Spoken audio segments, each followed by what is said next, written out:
কার কার কষ্ট হচ্ছে, আনন্দ হচ্ছে কিনা সবাই? আচ্ছা, আমরা সবাই বসে যাই, আমাদের হাতে সময়ও বেশি নেই। আমি কয়েকটা কথা বলবো, তারপরে গুড্ডুদা কয়েকটা কথা বলবে, জয়রাতে হবে, শেষ হয়ে যাবে। আজকে এই নদীপক্ষের মাঝে এই যে সৎসঙ্গটা অনুষ্ঠিত হচ্ছে, এটা কিন্তু এক আধ দিনের ফল নয়। ঠিক 1 বছর আগে, গত বছর, যখন পরম পূজ্যপাদ শ্রী শ্রী আচার্যদেব এবং পূজ্যপাদ শ্রী শ্রী অভিজ্ঞতা আমাকে পাঠিয়েছিলেন, এখানে দক্ষিণ 24 পরগনা জেলার কাজকর্ম চলছিল। তো কথা প্রসঙ্গে শ্রীধরনগর মন্দিরের কথাটি ওঠে। তো আমি তখন বলেছিলাম, একটা মন্দির আছে খুব ভালো জায়গায়, নদীর মধ্যে দিয়ে যেতে হয়, হঠাৎ করে মন্দিরটা পড়বে, তো খুব ভিউটা খুব সুন্দর। তো এটা শুনে অভিজ্ঞতা বলেছিলেন, তাহলে তোরা লঞ্চেই একটা সৎসঙ্গ করতে পারিস। তো লঞ্চে সৎসঙ্গ করতে করতে যাচ্ছিস। আমি বললাম যে আগে আপনি বললেই হবে।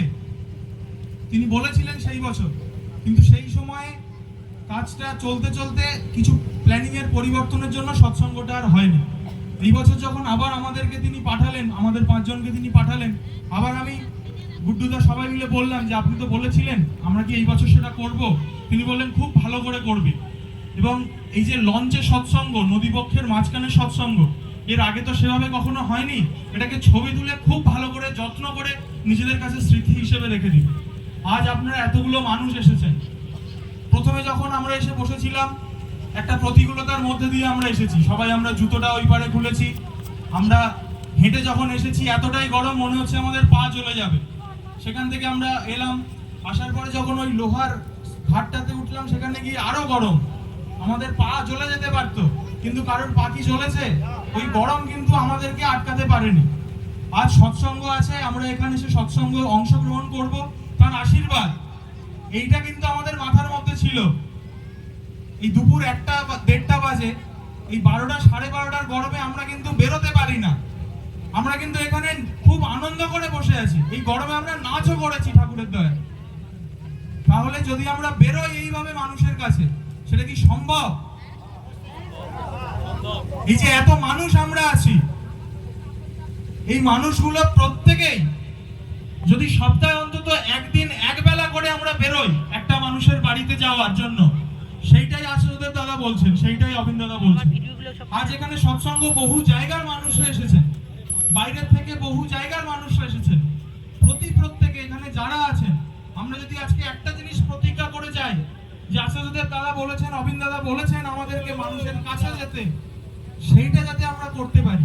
একটা দিন, একটা বেলা আমরা যেন যাই, প্রত্যেকে যেন যাই।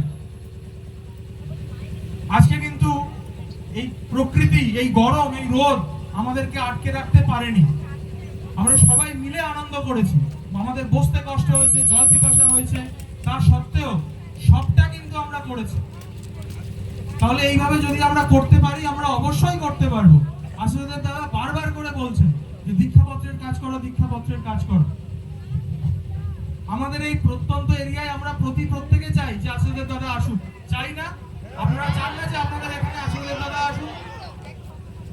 আপনারা সবাই জানেন, পরম পূজ্যপাদ শ্রী শ্রী আচার্যদেবের আসাম, উড়িষ্যা, ত্রিপুরা, বরাক ভ্যালি ট্যুর হয়েছে, সেখানে তিনি গেছেন পরিবার নিয়ে।